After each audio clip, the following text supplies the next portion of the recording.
अर्दु ज़िलज़ालहा व अख़रजतिल अर्दु अस्क़ालहा व क़ालल इंसानु मा लहा। अल्लाह फरमाता है कि जो हमने जमीन को हिलाया, खजाने ऊपर आए, तो मनुष्य क्या कहता है, अरे इटा की हो लो, इटा की हो लो। आपने सुनामी देखा, आपने भूमिकंपों देखा, अल्लाह के अज़ाब को देखा ना जगह जगह, कभी नेपाल में तो कभी मालूम इंडोनेशिया में तो कभी मलेशिया में तो कभी मद्रास में तो कभी अंडोमान निकोबार में। ये सब आप आज अपने पास मोबाइल रखे हुए जब चाहते हो एंड्रॉइड में देख लेते हो, है ना भाई। ये छोटी छोटी निशानियां, लेकिन जब क़यामत आएगी मुसलमानों, तो सबसे पहले तो तौबा का दरवाजा बंद हो जाएगा। वो अल्लाह की जो रोजाना निदा देता है कि बंदे लौटाओ, मेरी तरफ लौटो और मुझसे माफी मांगो, तुम्हें मैं रोजी दूंगा, तुम्हारी खोती को माफ कर दूंगा, तुम्हारी और भी दीगर जरूरतों को पूरा करूंगा। अल्लाह रोजाना निदा देता है, लेकिन बंदा ख्वाब गफलत में सो के सुबह कर देता है। मेरे अजीज, वो रब जब क़यामत को नाफिज फरमाएगा, सूरह इसराफील फूंका जाएगा, उससे पहले तौबा का दरवाजा बंद हो जाएगा। हर इंसान, मोमिन काफिर, सब हक को देखेंगे और चाहेंगे कि हम जल्दी जल्दी कलमा पढ़ के तौबा कर लें, ठीक है, मगर ज़बान पे ताले लग जाएंगे, इंसान एड़ियां रगड़ रगड़ के मर जाएगा, मगर कलमा नसीब नहीं होगा। क़यामत जब आएगी तो मैं आपको बता दूं क़यामत की हौलनाकियां कैसी हैं। थोड़ा सा एक मंजर कशी कर दूं कि जब क़यामत आएगी तो हदीस शरीफ में आया ये है कि वो जो सूरज बहुत ऊपर है, ये सवा नेज़े पे आ जाएगा, यानी समझ लो ऐसे 1.5 हाथ, ठीक। अब अगर सूरज इतना नीचे आ गया तो बोलिए हालत क्या होगी। हदीस शरीफ में आया कि सूरज जो आज तुम उसकी लाली देख रहे हो ना, ये इतना गर्म हो जाएगा, तांबा समझते हो आप लोग, एक बर्तन होता है ना तांबे का, अगर उसको बहुत ज्यादा गर्म कर दिया जाए तो वो पीला नहीं होगा, सियाह हो जाएगा। कैसा हो जाएगा? बिल्कुल डार्क हो जाएगा, सियाह हो जाएगा, काला हो जाएगा। तो हदीस शरीफ में आया कि सूरज जब सवा नेज़े पे आएगा तो वो इतना गर्म होगा कि सियाह हो जाएगा। हदीस शरीफ में आया ये है कि इंसान के भेजे ऐसे खोल रहे होंगे, पक रहे होंगे, जैसे तुम देगची में गोश्त पकाते हो, जब तेज आंच लगती है तो उसमें आवाज होती है ना, खच खच खच खच खच। हदीस शरीफ में आया भेजे इस तरह पक रहे होंगे। इंसान अपने गुनाहों के पसीने में होगा। जो इंसान जैसा गुनाह करेगा उसी किसी के तलवे में, किसी के टखने तक, किसी के घुटने तक, किसी की कमर तक, किसी की गर्दन तक, और फिर आखिर में रसूल पाक ने फरमाया कि कुछ ऐसे होंगे कि जिनको पसीने की लगाम लगी हुई होगी। आप अच्छे से जानते होंगे तालाब में कभी नहाने जाते हैं, तो जब तालाब में नहाने जाते हैं तो एक सूरत ये होती है, यहाँ तक पानी आप लिए हुए होते हैं, है ना, यहाँ तक पानी लिए हुए होते हैं ना, तो नबी ने फरमाया कि पसीने की लगाम लगी हुई होगी। जरा ख्याल करो कि थोड़ी देर तुम पसीने में रहते हो, टेंशन हो जाता है कि जल्दी से पानी मिले, नहा लें, बदबू से रह नहीं पाते हो, अपनी बदबू से नहीं रह पाते हो। जरा सोचो उस वक्त कैसी बदबू होगी, खुदा बुझ रहे हो ना। समंदर का पानी ऐसा खौल रहा होगा कि जो 7 तह समंदर के नीचे मखलूक होगी, मछली या कुछ और, वो जल भून कर ऊपर आ जाएगा। क़यामत जब आएगी नफसी नफसी का आलम होगा। सुनो, जब क़यामत आएगी तो माँ की ममता मशहूर है ना, माँ की ममता, लेकिन हदीस पाक में आया यह है कि जब क़यामत आएगी तो माँ अपने बच्चे को, दूध पीते बच्चे को बेदर्दी के साथ फेंक कर अपनी जान बचाना चाहेगी, फिर भी वो नहीं बचे, फिर भी वो नहीं बचे। खुदा बुझ रहे हो ना भाई। और फिर इस पार से उस पार जाने के लिए एक ही पुल है, उसका नाम सिरात, पुल सिरात। बाल से भी ज्यादा बारीक, तलवार की धार से भी ज्यादा तेज, उस पर से पार होना होगा। मेरे नबी ने फरमाया कि मेरी उम्मत के कुछ लोग ऐसे होंगे कि उस बारीक पुल से ऐसे पार हो जाएंगे जैसे आसमान में बिजली कौंधती है, यहाँ चमकी वहां तड़की। नबी ने फरमाया ऐसे पार हो जाएंगे जैसे आंधी और तूफान आके पार हो जाए। फिर नबी ने फरमाया ऐसे पार होंगे जैसे 70,000 मील फी घंटे की रफ्तार से कोई घोड़ा पार हो जाए। लेकिन कुछ जो तबीयत के जीने वाले लोग हैं, अपनी मर्जी के काम करें लेकिन है मुसलमान, कलमा पढ़ने वाले, इन्हें भी पार होंगे, लेकिन इनके पार होने का हाल क्या होगा? ये सुरीन के बल घिसटते हुए पार होंगे, जैसे कोई पोलियो वाला बल होता था ना जवान, अब उसको चलना हो तो कैसे, कमर तो उसकी काम नहीं कर रही है तो हाथ को पीछे करता है और बॉडी को आगे करता है, तो जो उसका नीचे वाला हिस्सा है वो जमीन से रगड़ता हुआ पार होता है। तो जिस वक्त वो इस तरह पार होंगे तो इस पार्किंग से, रगड़ से, घर्षण से जहन्नम के शोले उभरेंगे। जैसे जाड़े के जमाने में आप अलाव को जलाते हो और फिर उस अलाव को तेज करने के लिए उसमें लकड़ी से कुरेद देते हो तो अचानक शोला भड़कता है ना, इसी तरह से जहन्नम के शोले भड़केंगे और उस इंसान को अपनी लपक में ले लेंगे। जरा सोचो कितनी शिद्दत। कुर्बान जाओ अपने नबी पर कि तुम्हारी इतनी खताओं के बावजूद भी रोज़े महशर मेरे रसूल तुम्हें इस हाल में जब देखेंगे तो छोड़ेंगे नहीं, बल्कि अल्लाह की बारगाह में फरियाद करेंगे। क्या फरियाद करेंगे?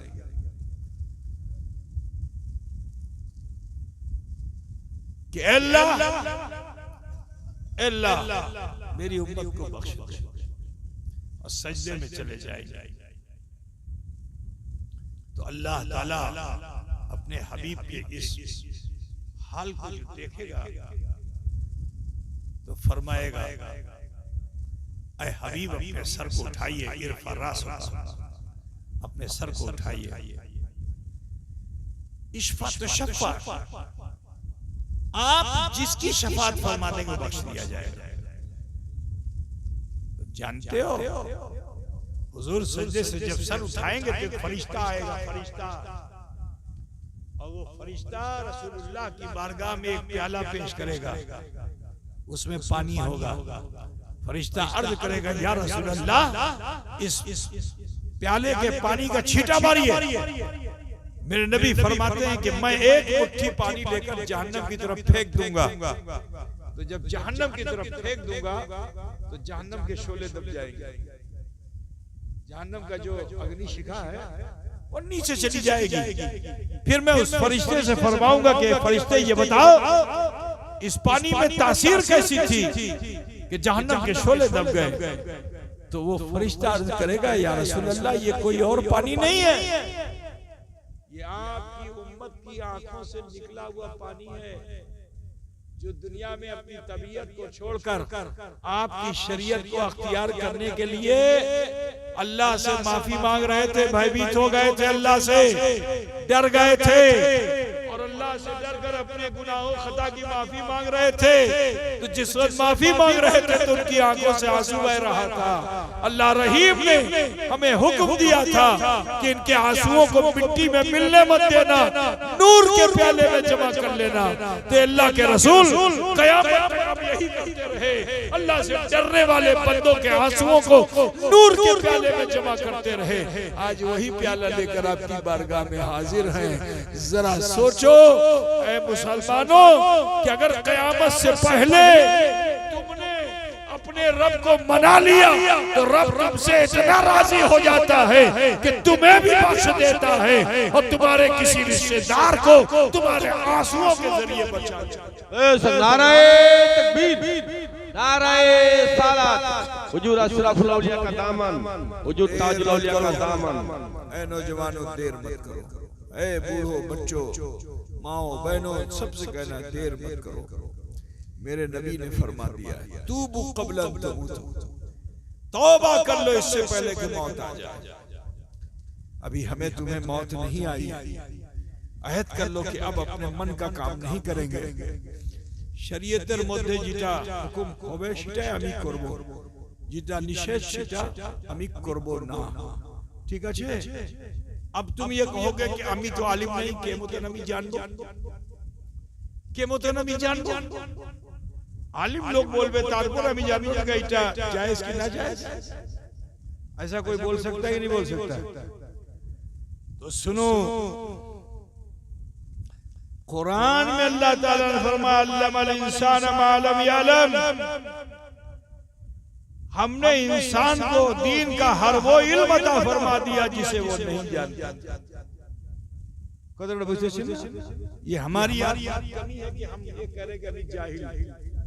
कोई मोमिन जाहिल नहीं है, अल्लाह ने सबको दीन का इल्म अता फरमा दिया। बस अफसोस ये है कि कभी हमने, हमारी निगाहें हमेशा सामने देखती रही, अंधेरा ही दिखता रहा, बुराइयां ही दिखती रही, खराबियां ही दिखती रही। काश कि हम इन निगाहों को इस तरफ भी ले आते। अगर अपनी निगाह को हम अपने दिल की तरफ मुतवज्जे कर लेते तो इसी दिल के आईने पर एक मुफ्ती साहब की छवि जाहिर होती, जो मुफ्ती साहब की छवि खाली दिखती नहीं, बोलती भी वो छवि। क्या इंसान काम करने से पहले एक मर्तबा मुझसे पूछ ले तो ये मन बोलता इटा करो इटा करबेन ना, इटा करो इटा करबेन ना। एक आम से इंसान के लिए भी ये दिल रहबरी करता है, इटा भालो नहीं। तो अपने दिल से पूछकर काम करो, खता नहीं कर पाओ। मगर इस दिल के पास दो आवाज है। एक आवाज है बहुत हल्की, तो जो हल्की आवाज है, जैसे मिसाल के तौर पर दिल ने कहा करिए लो, ये बड़ी हल्की आवाज होगी, फौरन ही एक उससे तेज आवाज आएगी, पूरे कोरियली में क्या मन ने कहा कि कोरिए लो, फौरन ही दिल से एक दूसरी आवाज आएगी पूरे कोरियली में। ठीक है? और आपने अगर दूसरी आवाज पे अमल कर लिया तो आप नाकाम हो जाओगे। दिल ने कहा कि कुर्बान ना, बड़ी धीमी सी आवाज होगी, लेकिन मैं कहा अल्पो स्वल्पो कोरियली, क्या बोलेगा दिल? अल्पो स्वल्पो कोरियली। तो दुई आवाज, एक आवाज हक की आवाज, एक आवाज नफ्स की आवाज। हक की आवाज को कबूल कर लोगे तो कामयाब, और नफ्स की आवाज को कबूल करोगे तो नाकाम हो जाओगे। कोथा बुझ गए ना? अपने मन से पूछो, अपने मन से पूछो, अपने मन से पूछो, फिर कोई काम करो। एक कदम भी आगे बढ़ाना तो मन से पूछो, इंशाअल्लाह ताला जहां कदम रख दोगे वही सिराते मुस्तकीम होगा, वही सिराते मुस्तकीम होगा। लेकिन कभी कभी उलझन में पड़ जाओगे, कोरी की कोरी ना, मन फैसला नहीं कर पाएगा, कोरी की कोरी ना, कोरी की कोरी ना। तो जब मन में ऐसा कुछ असमंजस हो जाए, असमंजस समझते हो कि नहीं तुम लोग? मैं हिंदी से ले आया, पता नहीं बंगला में है कि नहीं है। शुबहा जिसको कहते हैं, शक हो जाए, डाउट हो जाए, अंग्रेजी में बोलते हैं, बंगला में क्या बोलते हैं? संदेह हो जाए, कोरी की कोरी ना, कोरी की कोरी ना। तो कुरान कह रहा है फसलु अला ज़िक्र इन कुंतुम ला तालमून, कि फिर तुम अहले ज़िक्र से पूछो अगर तुम नहीं जानते। अब ये अहले ज़िक्र से नहीं फरमाएंगे तुम मौलवी से पूछो। अल्लाह क्या फरमाता? अहले ज़िक्र से पूछो। क्योंकि अगर सिर्फ मौलवी कहता तो मौलवी तो अच्छा भी है, मौलवी खराब भी है। मौलवी जन्नत में भी ले जाता है, मौलवी जहन्नम में भी ले जाता है। ठीक है? क्या फरमाया? फसलु अहले ज़िक्र इन कुंतुम ला तालमून, पूछ लो अहले ज़िक्र से अगर तुम नहीं जानते। अहले ज़िक्र कौन है?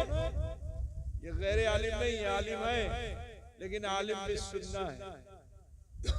आलिम दो तरह का होता है, एक आलिम भी सुन्ना होता है, एक आलिम भी सू होता है। तो आलिम भी सू जो होगा बड़ा विद्वान होगा, लेकिन वो तुम्हें खुदा तक रसाई नहीं करा पाएगा, वो तुम्हें पथभ्रष्ट कर देगा, तुम्हें गुमराह कर देगा, तुम्हें बेदीन कर देगा। ठीक है ना। और जो आलिम भी सुन्ना होगा, नबी रहमत सल्लल्लाहु अलैहि वसल्लम की शरीयत का पालन करने वाला होगा, वही अहले जिक्र। जब उससे पूछोगे तो वो आपको सही सही बता देगा। और जो टके वाला मौलवी होगा तो तिलाक देने वाले को भी कह देगा हाँ बीवी तुम्हारी हलाल है। गुजरे नहीं, टके के ऊपर बोल देगा, देखो ये मतलब बोल में तो हलाल हो जावे, वो समझा देगा ये मतलब बोल में तो तिलाक होवे ना। তুমি যেটা বলেন তিলাক হলো, लेकिन যে মতন আমি বলছি সে মতন বলবেন তিলাক হবে না, টাকা দেন। बात समझ रहे हैं? तो कुछ ऐसे टके वाले मौलवी भी हैं कि जो गुमराह कर रहे हैं, पथभ्रष्ट कर रहे हैं। ऐसों से बचो, ऐसों से बचो। उनके करीब जाओ जो तकवा होशियार हैं, परहेजगार हैं, मुस्तफा के सच्चे वफादार हैं। तो इंशाअल्लाह जब उनसे आप अपनी उलझनों का हल हासिल करोगे तो शरीयत के मुताबिक वो आपको हल। ठीक है भाई मेरे, तो लिहाजा देर मत करो, क़यामत कब आ जाए कुछ नहीं कहा जा सकता है। ठीक, इससे पहले कि क़यामत आ जाए हमें तुम्हें भी चाहिए कि हमने भी जीवन में बहुत गुनाह किए, छोटे किए, बड़े किए, जाने में किए, अनजाने में किए। आज इसी समय आओ हम सब मिल करके अपने रब को याद करें कि अल्लाह हमें देख रहा है, और फिर उसी परवरदिगार की बारगाह में माफी के तलबगार हो जाएं। इंशाअल्लाह अगर सच्चे मन से इसी समय तुमने माफी मांग ली तो नबी की महफिल का फायदा लेके उठोगे। अब गुनाह का बोझ तुम्हारे ऊपर नहीं होगा, अल्लाह तुम्हारे सारे गुनाहों को तुमसे दूर कर देगा इंशाअल्लाह। बोलो भाई, गुनाह में लथपथ रहना चाहिए या गुनाह से बचना चाहिए? चाहते हो कि गुनाह माफ हो जाए? मेरे पास नहीं हक कि मैं माफ कर दूं, अल्लाह माफ करेगा, लेकिन अल्लाह ने तरीका बता दिया है। अल्लाह फरमाता है या अय्युहल्लज़ीना आमनू तूबू इलल्लाहि तौबतन नसूहा, ऐ ईमान वालों अल्लाह की बारगाह में तौबा करो, तौबे नसूहा करो।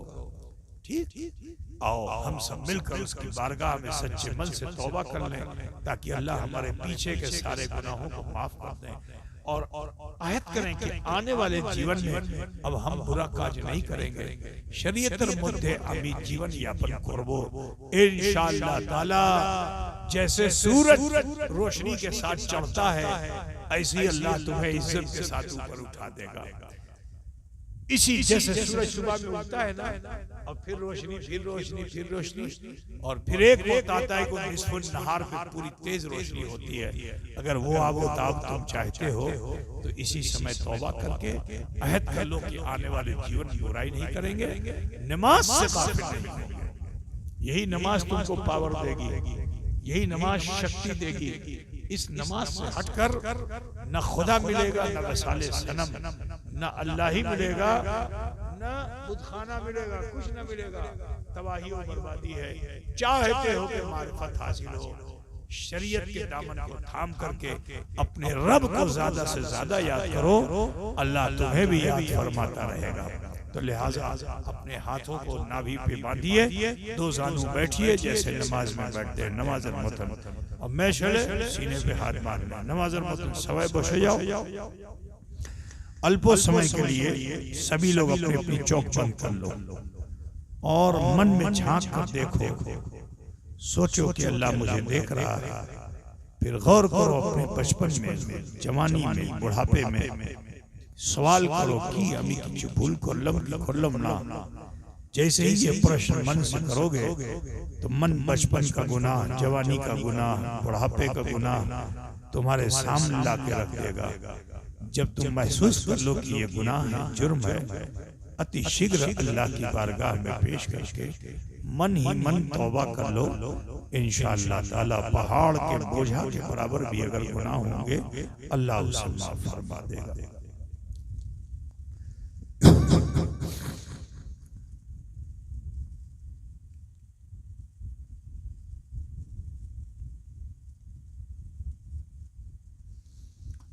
पढ़िए बिस्मिल्लाहिर्रहमानिर्रहीम, जरा जिक्र के पढ़ो ला इलाहा इल्लल्लाह मुहम्मदुर रसूलुल्लाह, अल्लाह ही माबूद है, मुहम्मदुर रसूलुल्लाह सल्लल्लाहु अलैहि वसल्लम अल्लाह के सच्चे रसूल हैं। अस्तगफिरुल्लाह रब्बी मिन कुल्ल ज़ंबिन व अतूबु इलैह, ऐ अल्लाह तेरी बारगाह में सच्चे दिल से सब छोटे बड़े गुनाहों से हम तौबा करते हैं और हम वसीला चाहते हैं तेरे महबूब सैयद आलम नूर मुजस्सम अहमद मुश्तबा मोहम्मद मुस्तफ़ा सल्लल्लाहु अलैहि वसल्लम का। अल्प समय में अल्लाह ताला ने हम सब पे फजल फरमाया कि हमने कलिमा शरीफ पढ़ा, इस्तिग़फ़ार किया। यकीन जानिए इस वक्त हम और आप ऐसे हो चुके हैं जैसे माँ के पेट से पैदा होने वाला बच्चा होता है। जरूरी है कि अपनी आने वाली जिंदगी को बेहतर बनाइए।